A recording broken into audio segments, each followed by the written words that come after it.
বাংলাদেশিদের জন্য ওমরা ভিসা বন্ধ করা হয়নি বলে জানিয়েছেন ধর্ম বিষয়ক উপদেষ্টা ডক্টর আ.ফ.ম. খালিদ হোসেন। সৌদি রাষ্ট্রদূত এ তথ্য নিশ্চিত করেছেন জানিয়ে তিনি বলেন, পবিত্র রমজানে সৌদিতে ধারণ ক্ষমতার চেয়ে বেশি ওমরা যাত্রী যাওয়ায় ভিসা দেওয়ার সংখ্যা কমানো হয়েছে।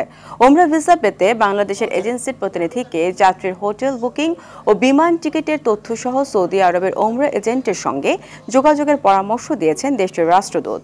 দুপুরে সচিবালয়ে ওমরা ভিসা জটিলতা নিয়ে সংবাদ সম্মেলনে ধর্ম বিষয়ক উপদেষ্টা আ.ফ.ম. খালিদ হোসেন এ তথ্য জানান। এছাড়া টিকিট সংগ্রহকারী কোনো যাত্রী ভ্রমণে অনিচ্ছুক হলে বিধি অনুযায়ী তার টাকা ফেরত দেওয়া হবে। বাংলাদেশিদের জন্য ওমরা ভিসা বন্ধ করা হয়নি মর্মে সৌদি রাষ্ট্রদূত আমার সচিব মহোদয়কে নিশ্চিত করেছেন।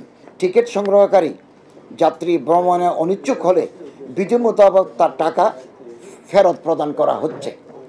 অন্যদিকে সৌদি এয়ারলাইন্স জানিয়েছে তারা রমজান মাসে ভিসা না পাওয়ার কারণে যারা ওমরা পালনের উদ্দেশ্যে সৌদি আরব যেতে পারবেন না তাদের সাথে আলোচনাপূর্বক ঈদ উল ফিতরের পরে অথবা আগামী জুলাই মাসে ওমরা পালনের সুযোগ রেখে টিকিট পরিবর্তন করে দেবেন।